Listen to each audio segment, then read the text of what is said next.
Samuel 13. Samuel repreende Saul.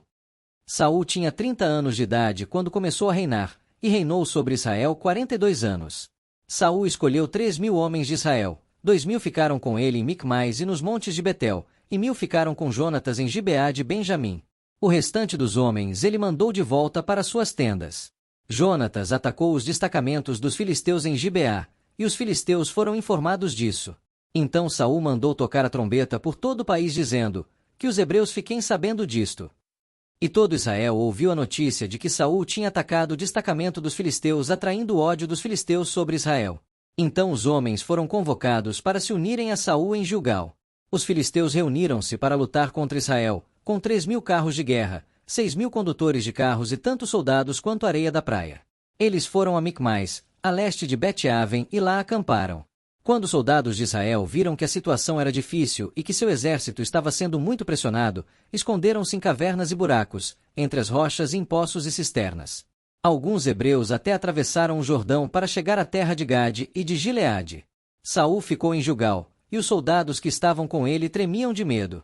Ele esperou 7 dias, o prazo estabelecido por Samuel, mas este não chegou a Gilgal, e os soldados de Saul começaram a se dispersar. Então ele ordenou: tragam-me o holocausto e os sacrifícios de comunhão. Saul ofereceu então o holocausto.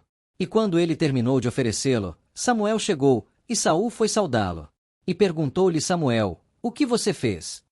Saul respondeu: quando vi que os soldados estavam se dispersando e que você não tinha chegado no prazo estabelecido e que os filisteus estavam reunidos em Micmais, pensei, agora, os filisteus me atacarão em Gilgal, e eu não busquei o Senhor. Por isso senti-me obrigado a oferecer o holocausto. Disse Samuel: você agiu como tolo, desobedecendo ao mandamento que o Senhor seu Deus lhe deu. Se você tivesse obedecido, ele teria estabelecido para sempre o seu reinado sobre Israel.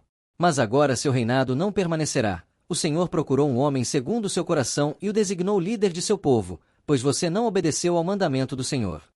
Então Samuel partiu de Gilgal e foi a Gibeá de Benjamim, e Saul contou soldados que estavam com ele. Eram cerca de 600. Saul e seu filho Jonatas, acompanhados de seus soldados, ficaram em Gibeá de Benjamim, enquanto os filisteus estavam acampados em Micmais. Uma tropa de ataque saiu do acampamento filisteu em 3 divisões. Uma foi em direção a Ofra, nos arredores de Sual, outra para Bet-Horon, e a terceira para a região fronteiriça de onde se avista o vale de Zebuim, diante do deserto.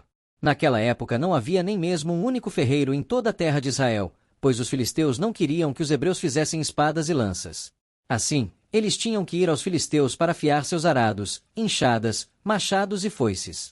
O preço para afiar rastelos e enxadas era 8 gramas de prata, e 4 gramas de prata para afiar tridentes, machados e pontas de aguilhadas. Por isso, no dia da batalha, nenhum soldado de Saul e Jonatas tinha espada ou lança nas mãos, exceto o próprio Saul e seu filho Jonatas. Aconteceu que um destacamento filisteu foi para o desfiladeiro de Micmais.